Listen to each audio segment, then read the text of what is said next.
ask a couple of questions, just a few really general ones, and then we're going to turn it over to you guys, the audience, so you guys can ask away and ask whatever you want. First of all, you made this film coming off of Mortal Kombat. Now, if I'm not mistaken, this isn't exactly the first feature that you were supposed to do after this. You were supposed to do Soldier before Event Horizon, weren't you? Yeah, I was. I signed to do Soldier, and Kurt decided he wanted to take a year to get in shape because he didn't want to do any steroids, or he didn't want to have any plastic surgery or anything like that. He wanted to kind of like work with a trainer. He did for a year. It was a phenomenal dedication on his part. And I thought, well, I'm not going to sit around and wait for him to kind of pump iron for a year. So I went and made Event Horizon in the year while he bulked up.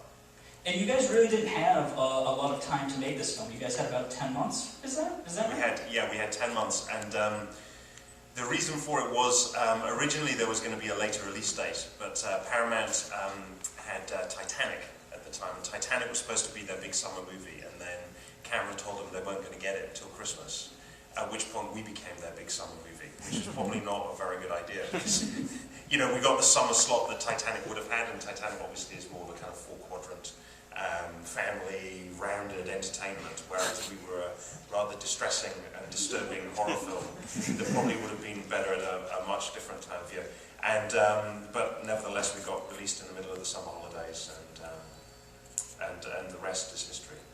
And how did the project come to you guys exactly in this little interim space? Were you approached with it, or was it something that you talked about before? We were approached by Paramount to do it, and I read the screenplay. I really liked it. The first version of the screenplay that Philip Eisner had written had aliens in it, like big tentacular, slimy aliens, and I didn't really like that aspect of it. So, kind of under my supervision, he did a rewrite, and then we also brought in David Webb. The guy who wrote Andy Kevin Walker. Andy Kevin Walker, that's it. We brought in Andy Walker to do a rewrite and kind of introduce the whole idea of hell and damnation, and Andy Walker did some great stuff. And the finger. Yeah. Came up with this idea that when they first go onto the Event Horizon, there's this object floating towards them, and it's just a finger, and then a tooth. Which I thought was really cool. Yeah. Well, it was Andy. Andy had just done Seven, so he was on fire. And Yeah, it was so dark. he was in dark, disturbing mode. I don't know if any of you have met Andy Walker. He actually looks like the devil. It was really good fun working with him. And one of the things about the film is, for all of you that haven't seen it, this is a very dark, very disturbing film, very violent, but the original cut of the film was actually quite a bit longer. You guys ran into a little bit of trouble with the studio and the MPAA over this one. And there's been talk of a director's cut for years, and I know that a lot of that footage is missing. You want to talk about what the film would have looked like before the censors got to it? Well, it was. I mean, we were very new to studio filmmaking. You know, I'd only done one. Event Horizon was my third film. I made an independent, kind of low-budget British movie shopping. I'd then done Mortal Kombat, which had been a big hit. And you know, when you make a big hit, you get a certain amount of freedom as a filmmaker. And also, we were shooting in England, and the first 2 weeks of dailies were pretty much people exploring the Event Horizon. So it was guys in spacesuits wandering around with flashlights, and it really looked gorgeous stuff. I mean, and I think the studio at that point stopped watching the dailies because the dailies looked amazing, and you know they had Jim Cameron's Titanic to worry about, and then we shot a lot of the kind of dark, disturbing stuff later in the shoot, and I think they never really saw it. And the first time the studio saw the movie was at the first test screening, because post-production had been accelerated so that we could kind of hit the Titanic slot. So after only about 4 weeks of editing, we tested the film. And, you know, director's cut is normally 10 weeks. So the movie was way too long. I just hadn't had enough time to shrink it down. And it was gruesome. And all the people from Paramount, I think, were just really, really shocked by what they saw. People were fainting. I mean, they were. I mean, and it was horrible. We thought it was awesome. Yeah, we thought it was great. And if you're going to go to hell, you've got to go. So. But and the screening was on the Paramount a lot, and you know, you've got to remember this is the studio that made Star Trek. So I think in their minds they kind of thought it was like Star Trek again, but you know, a bit more violent or something. So I don't think they were really expecting what they got, and I don't know if they'd read or paid close attention to the rewrites that Andy Walker had done either.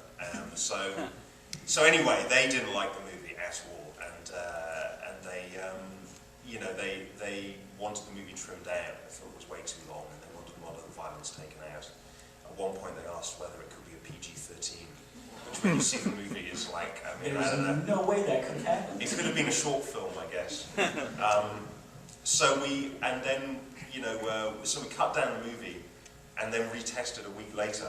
And the problem was we were doing post-production in London, so we had to fly all the way back from LA where we tested it. You know, everyone was jet lagged. We didn't have too much time. We recut the film as best we could. We probably cut too harshly, so we went from one side of the pendulum swung to the other side. Now the movie was too short, and the finished film is kind of like it could have been longer in my opinion. I mean, it probably should have been about 10 minutes longer, and it should have been. And some of the horror we cut out, I think we should have had back in, because ultimately it is a horror movie. You know, whether they liked it or not, you know, that's what we made. But it was still a pretty brutal film. And it was a hard film to test as well, because test screenings, you know, I'm presuming people have been to them before, and you fill out cards and you rate the movie. And was the movie excellent? Was it very good? Would you recommend it to your friends? And of course, if you make a movie like The Three Musketeers, which we just did, which tested fantastically well, it's a fun film. So of course you go, it was excellent, and I definitely recommend it to my friends. You watch a movie like Event Horizon, where everybody dies, and it's really disturbing and fucked up, you kind of feel bad about saying it's excellent. You go, well, does that make me a bad person that I think something like this is excellent? So the scores are depressed, and certainly, what does it say to you that you would recommend it to your friends? Or you didn't care about it? Oh, I didn't care at all. I mean, as so, a teenager, that's the kind of thing that, you know, teenage boys go for. So for a film like this, you know, the test scores are always depressed. You know, they're not as big as they would normally be. Even if people love the movie, they just don't write it on the forms, and then that kind of like undermines the studio's confidence in the film. Excellent. Well, let's turn it over to you guys. Anyone here have any questions? Yes. Put rumors to rest. How much footage did you actually shoot, and will we ever get to see it? We shot a lot, and you'll never see it. A lot of that footage got lost, didn't it?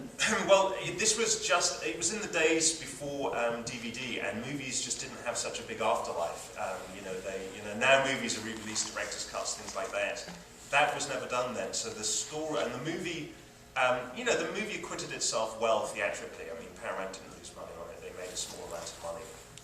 But over time, they made a lot of money, especially on DVD. So the idea came up of doing a restored version of the movie. But when they'd originally stored all the negative, it had just been, I mean, most of it had been thrown away, or it had been stored badly, or it had been stored for 5 years and then thrown away. So a lot of the stuff we shot just doesn't exist anymore.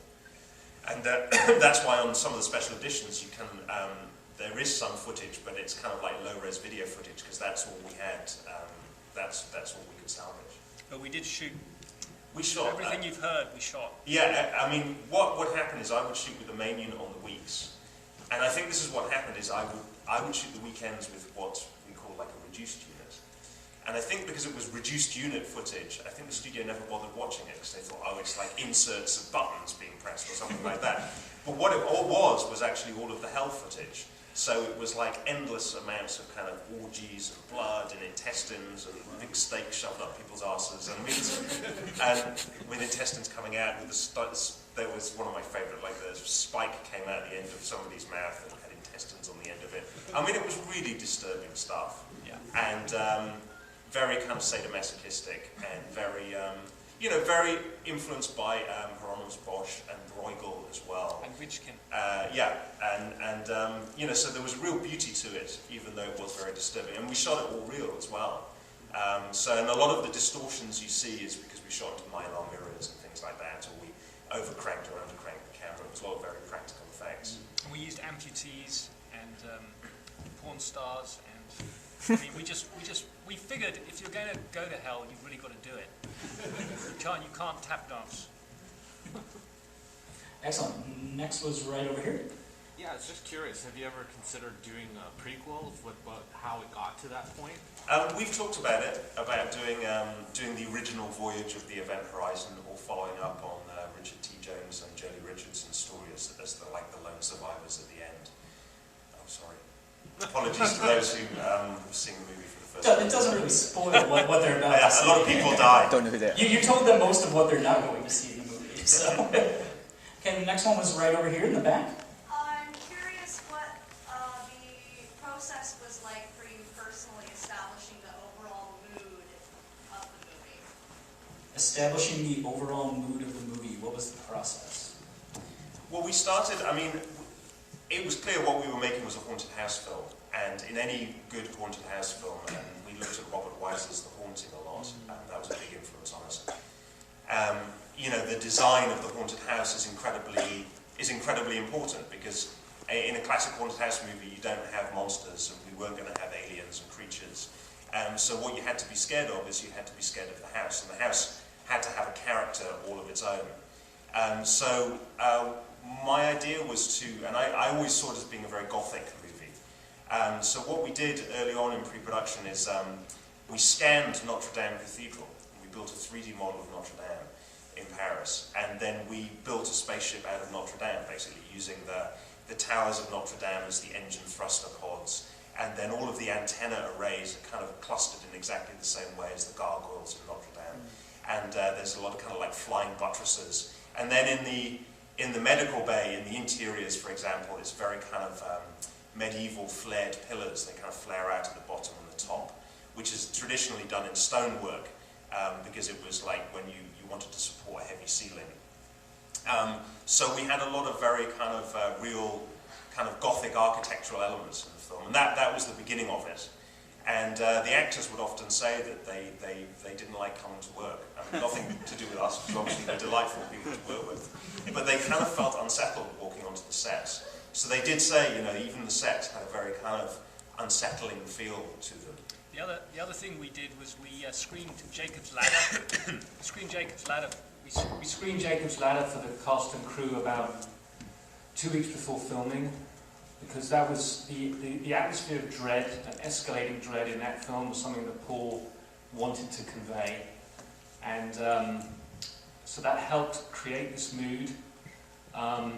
You know, also I should say Paul was in a very, you were kind of in a, there was a lot of edge, a lot of feisty darkness. You know, we were a lot younger then. Yeah, like Jeremy said, it was before families and mortgages. So, you know, at one point Jeremy cancelled a test screening of the movie because one of the speakers in the theatre blew out. And the studio was actually, they were on their way to the theatre, and Jeremy just told them to turn around, we weren't going to test it like that. So, I mean, that's the head of Paramount. I just told them to go back, which is kind of unheard of for a young producer to even dare to tell this. And I had the head of the studio shouting at me, you know, who the hell do you think you are? You'll never work in this town again, kind of stuff. But you know, when you're 28 or whatever age we were, that's just you kind of do stuff like that. There's a sort of recklessness. And I think also what Paul was talking about, the length of the film and the extreme, how extreme the violence was. You know, we weren't second guessing ourselves then. We were just doing it, making a movie for us. And as you evolve in this business and you get caught up in all the other issues, I think you lose sight of that sometimes. And I always think of this movie with real fondness, because we really were just all about Paul and me wanting to make a really scary movie at that time. yeah, because I'd just done Mortal Kombat, which was PG-13, and I felt like, I'd done a kind of comic book movie with that. So I really wanted to make a very, very dark film. Excellent. Next. Yes. You just mentioned Mortal Kombat, and I think about that movie as one of the great 90s films. Even though the source material has aged quite a bit, and the music in that movie I think is what makes it feel 90s. But thinking back about that film, how do you look as a filmmaker now, and all the other films you made, looking back at Mortal Kombat specifically, how do you feel about that film nowadays? I think you'll find it's pronounced Mortal Kombat! I love it. I love it. I love Mortal Kombat. It's just awesome. And I'm still very good friends with Robin Shue, who was Liu Kang, who's currently in South Africa. We're doing Death Race 3 at the moment. Jeremy and I are producing it in Santa. Because one of the quintessential 90s things about it, I think, is Robin Shue's hair. He has that big 90s hair, and he's so proud of his hair. It's fantastic. And it's one of the reasons why I cast him in Death Race as a character who had to shave his hair off. So it's like every couple of years, Robin finally grows his big, long 90s hair back, and then, so he looks like he's had a Bon Jovi or something. And then, boom, we have to shave it all off for him. No, I love that. I could look back on that film with great, great fondness. Anyone else? Question? Yes. How do you transition from making an independent film like Shopping to a studio picture like Mortal Kombat? Like, what exactly was the process that brought you to that? A lot of lying. Because when Jeremy and I went to LA, Shopping had been very well received in Sundance. I mean, it was generally well liked by American studios and American filmmakers. Much more so than the British. The British didn't really like Shopping at all. We got some just dreadful reviews and kind of pointless criticism as well. Like, I remember one review said Jude Law is too good looking to be an actor. And for me, that's exactly what was wrong with the British film industry at the time, was you could make a comment like that. But in America, people liked it because the movie had cost virtually no money, it looked really stylish, so I was kind of a filmmaker who was of interest to American studios because I could make like $5 look like $50. So I took meetings on Mortal Kombat, and that was when video game movies weren't seen as a particularly good idea.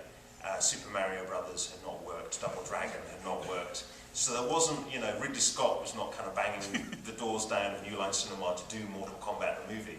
And they didn't even have a script at that point, it was still an outline.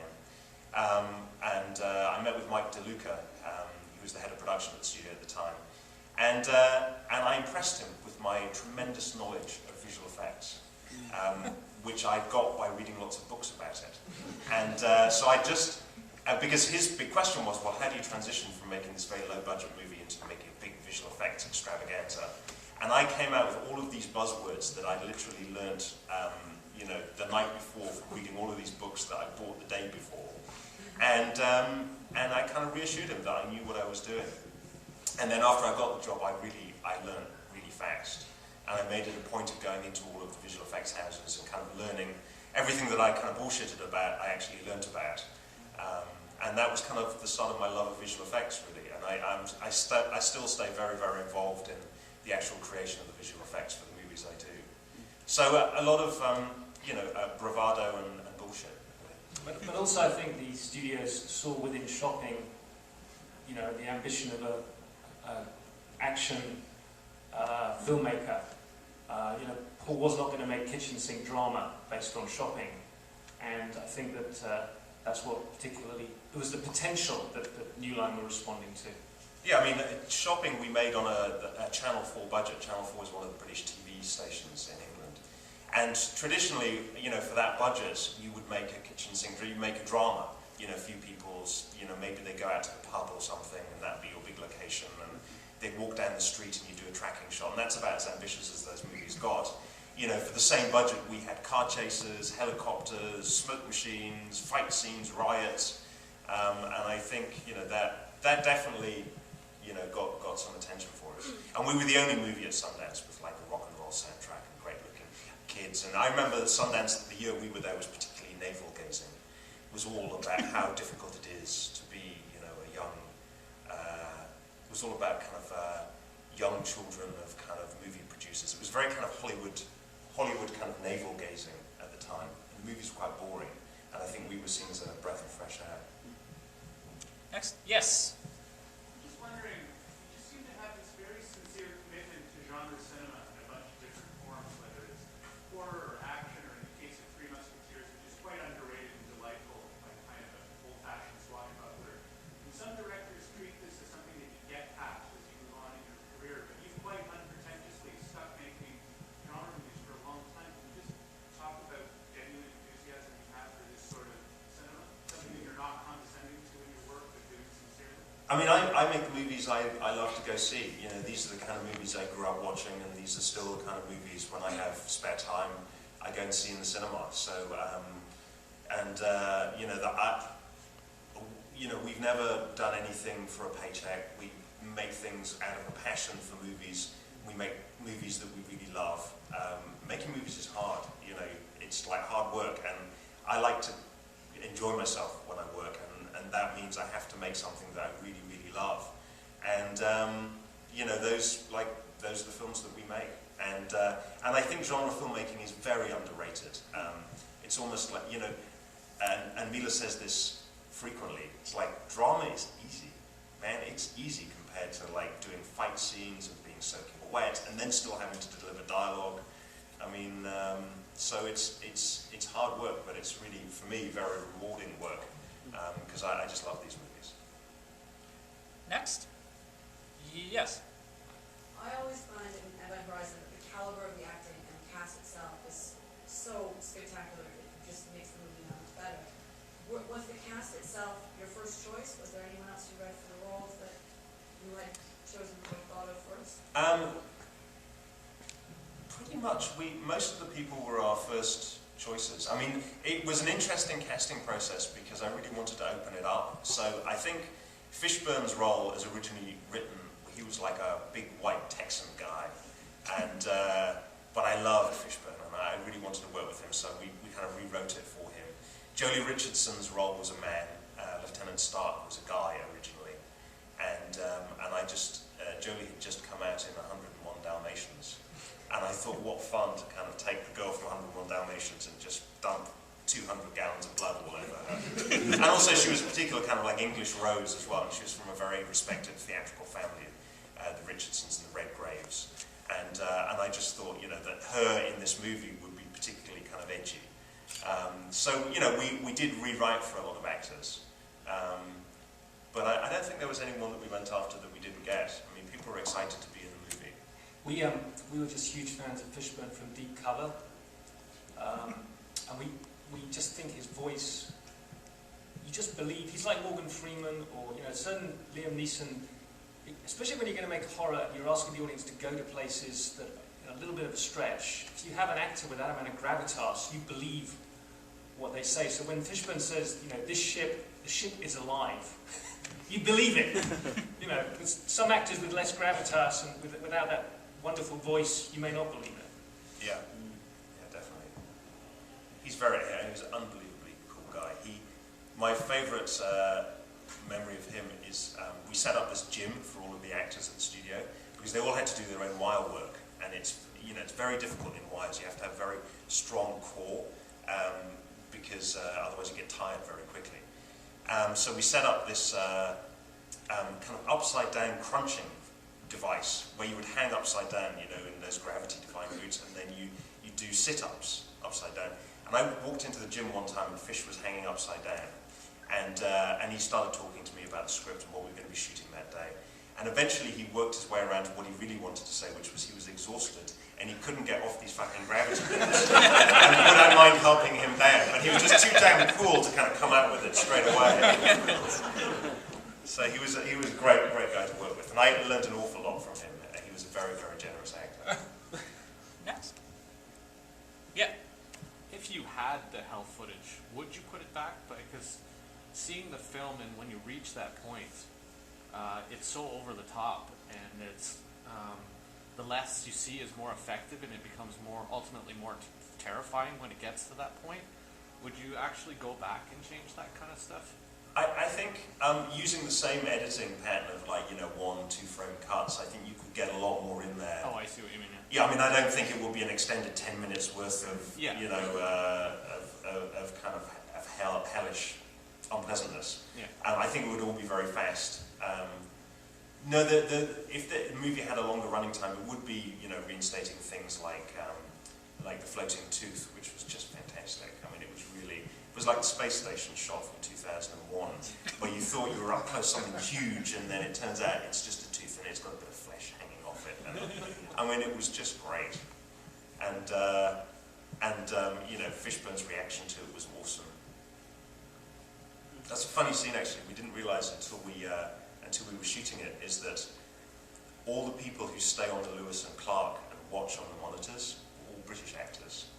And all of the people who actually went onto the Event Horizon and did the dangerous hard work were all Americans. Like, wow, American spirit of adventure compared to British, no, you go do that. I'll just stay on the spaceship when it's warm, have a cup of tea. Anyone else?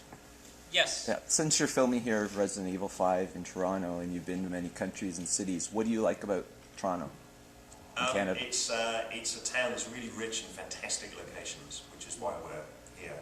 And it's also just a very civilized place to make movies. I mean, Mila and I love it here. I think she would move here if she could.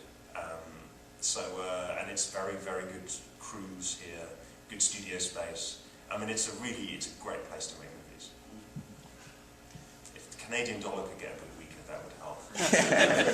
I remember when we first started working here, it was great because you'd go to Starbucks in the airport and you kind of like order a couple of cups of coffee and give them $5 and they give you $6 back with coffee. And I'm like, wow, I know we're like making money here. It's great. Those days are gone, unfortunately. Yes, you sir. With the Gothic architecture and the sort of hellscape that they travel through space, Event Horizon's kind of been adopted by the Warhammer gaming community as sort of having similarities. I was just going to ask if you were familiar with the source material or if that had ever come up to you before. We love Warhammer. Yeah? Yep. We actually wanted to make a movie of Warhammer and spent quite a few months talking to them. But sadly didn't amount to anything, so. Cheers. Yeah, no, you're absolutely right. I mean, I always think Paul, had he not been a filmmaker, would have been an architect, because without disrespecting our production designers, they essentially really just facilitate his vision. And I don't know if it's because he's from the north of England where there are a few castles, but there's a medieval component to an awful lot of what we do. And I think at the time we called it almost techno-medieval, being the 90s and techno music, and then we had Orbital on the soundtrack. So that was very much where we were coming from. But yeah, I mean, actually, I would love to do a medieval movie, a Crusader movie report at some point. It's a dream we have. Yes, back there. Yeah, the whole thing of the movie, like, as a kid, when I saw Event Horizon, it scared the shit out of me. And still to this day, it still does. And I've heard, like, in other films where the cast or the production crew, when they're dealing with such kind of hellish, intense material, like sometimes it sort of transcends, and it focuses and actually affects their lives in other ways. Did any of the cast or crew or yourself get involved in a way that the nightmares kind of continue on, either like during the filming or after the filming? I mean, I definitely, like I said, I mean, some of the cast were, you know, they weren't the happiest bunnies coming to work every day. And, you know, it was, Jolie in particular, I think, had a tough time with it as well. She had a kind of young child, and at one point I remember we had to drag her away from Daisy's birthday party because we had to shoot with her and like tie her up in barbed wire. And she's like, I'm supposed to be having jelly and ice cream right now. So, I mean, I don't know if any of them kind of took. I often think about that poor boy actually who plays Kathleen Quinlan's son, who I just think we probably traumatized the poor lad because one of the things that isn't in the movie is when he looks down, you know, his legs are all kind of withered and covered in sores. We actually did a different version of that where his legs were all withered and covered in sores and covered in maggots as well. And this poor kid, we kind of, to get his reaction, we had a sheet like this, so he didn't see what we were doing. And then we would roll and we would take the sheet away and he'd see his legs. And that's why his reaction is so good. Ah! But he's a poor boy, he's like playing his like PlayStation or something like that. And then we take it away and he sees his maggots and just burst into tears. And it was so bad. And actually that was in the very first screening of the movie. And that's why I learned a very important lesson. Sometimes less is more. Because at that point, the audience was so horrified and traumatized already that when they saw the maggots, they're like, oh, get the fuck out, this is enough. And they actually stopped, it took them out of the movie. It was like, it was just one thing too many. And it just broke the suspension of disbelief because they just couldn't handle it. So we took that out, and I think that was definitely an improvement. But I think, I mean, just to answer your question, I've learned subsequently a lot of the actors were going through stuff. that was definitely heightened by their experience. I mean, the central idea of Event Horizon is if you're guilty of something, anything, this ship knows it and it's going to punish you for it. And you know, there are a lot of people who are having issues with their families because they were working such long hours. And there's the scene in Event Horizon where Sam Neill, he's so obsessed with his work that he ignores his wife, and his wife subsequently kills herself. So there was a sort of strange symbiotic relationship between trying to manage one's life and trying to manage one's work that I think filtered in. And as I said, having met the actors afterwards, people were going through stuff that we didn't really know at the time, but I think the film kind of accelerated it. I mean, We didn't help. We didn't help. Didn't help. We never really helped. Anyone else? Yes. Yeah, this is one of those movies that I saw when I was way too young to be watching. Like, I think I was 8 or 9 years old. Well done. Geez, this must be making you feel old. So, and I actually haven't seen it since, but it sort of remained in my mind, like, just the bar for what a movie should do. I should not be able to sleep for like 3 nights after seeing a scary movie. Considering how well you pulled that off, would you want to get back to doing that kind of really serious, dark kind of horror? Yeah, definitely. I mean, we talk about doing, we talk about kind of either revisiting the event story or doing something in that kind of mold quite a lot. Yeah, I think I would like to, definitely. Yeah, because I think most of your movies since then have been like just more action, adventure kind of type stuff. But yeah, did kick-ass horror. So. I would really like him to do it. I mean, please encourage him, because he's a lot of with a film director you get the script, which is just 40% of what you actually eventually see on screen, and a lot of the really extreme but smart stuff visually. And I mentioned Sam Neill and his wife. This all came from Paul during the process of development. Particularly with this script, it was really just a blueprint. So I would definitely love to see Paul do a really hardcore R-rated horror film again. Anyone else? Yes. Are you going to, if it's a new Resident Evil, are you going to bomb nuke poor Toronto again? Going to punish Toronto. We going to nuke. We already nuked Toronto. We don't need to do it again. Before we go, I just think a good one to go out on is you screened this movie for Kurt Russell before you guys, when this was done and before you made Soldier. What did Kurt Russell say when he saw this film? Yeah, we, like you said, we screened it for Kurt, and he really loved the movie. And afterwards, he came up to me and he said, Paul, in 15 years' time, that's going to be the movie you're really glad you made. And he was right. I thought it was very generous of him to say that, and also very, I think because he had done movies like, Escape from New York, that, hadn't quite worked as they'd imagined at the time, but over time it would become like a big, big cult hit. And I think he saw that potential in Event Horizon as well. And one of the things I'm particularly pleased about in the movie is how well the film holds up.